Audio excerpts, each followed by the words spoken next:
सिद्धेभ्यः। ओम नमः सिद्धेभ्यः। ओम नमः सिद्धेभ्यः। सुधीजनों, एक बार भगवान राम जब गुरु वशिष्ठ के आश्रम में पढ़ाई कर रहे थे, तब उन्होंने गुरु वशिष्ठ से पूछा कि मनुष्य का सर्वोत्कृष्ट गुण क्या है। तो गुरु वशिष्ठ ने कहा कि मनुष्य का सर्वोत्कृष्ट गुण विवेक है। मनुष्य का सर्वोत्कृष्ट गुण क्या है? विवेक है। यदि आपके पास कितना भी ज्ञान है, आपके पास कितनी भी बुद्धि है, आपने बहुत शास्त्र पढ़े हैं, आपने शिक्षा में बहुत सारी डिग्रियां ली हैं,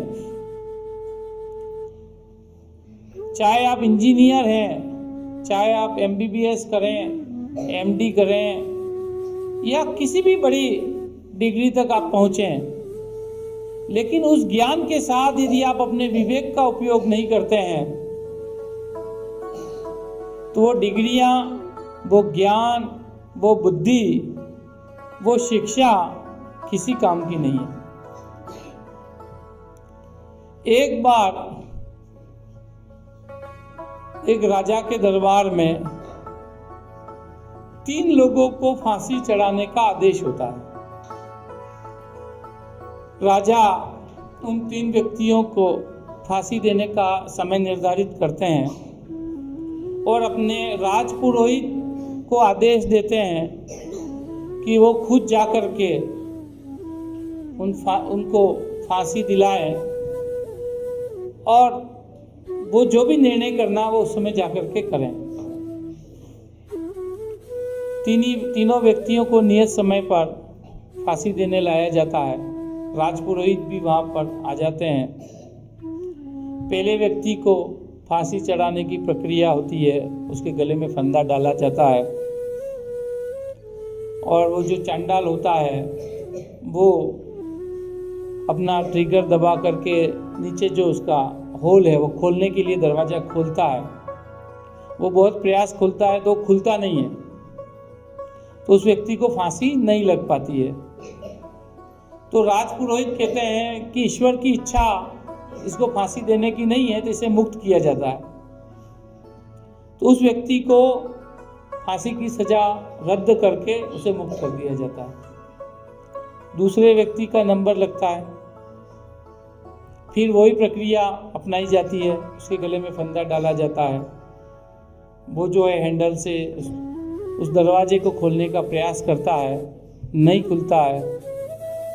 राजपुरोहित कहते हैं कि भाई ईश्वर की इच्छा इसको फांसी देने की नहीं है, इसकी मौत की नहीं है, तो इसको भी इसकी फांसी की सजा रद्द करके इसको छोड़ दिया जाए। उसको छोड़ दिया जाता है। तीसरे आदमी का नंबर लगता है, क्योंकि वो इंजीनियर था। तो वो जब फांसी लगाने जाते हैं तो उससे पहले वो बताता है कि तुम्हारा ट्रिगर क्यों नहीं खुल रहा, उसमें आपको ऐसे करना चाहिए। वो पास में रह करके उसको ठीक करा देता है। फिर उसको फांसी का फंदा लगा जाता है, ट्रिगर खुल जाता है, उसको फांसी हो जाती है। अब बताइए कि जिन 2 व्यक्तियों के मृत्युदंड माफ हो गया, वो शायद ज्ञानी नहीं थे, इंजीनियर नहीं थे, इसलिए उनको माफ हो गया। लेकिन जो तीसरा व्यक्ति इंजीनियर था, उसने ज्ञान और बुद्धि का उपयोग करके फांसी चढ़वा दी। यदि उसने ज्ञान और बुद्धि के साथ विवेक का उपयोग किया होता और उन्हें वो खोलने की तकनीक नहीं बताई होती, तो शायद उसकी भी जान बच जाती। तो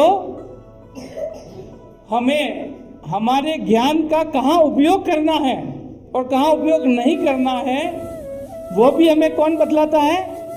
विवेक बतलाता है। हमें हमारे विवेक का उपयोग करना चाहिए कि हम क्या करने जा रहे हैं, किस जगह हमारे ज्ञान की जरूरत है और किस जगह हमारे ज्ञान की जरूरत नहीं है। वो कौन सिखाता है?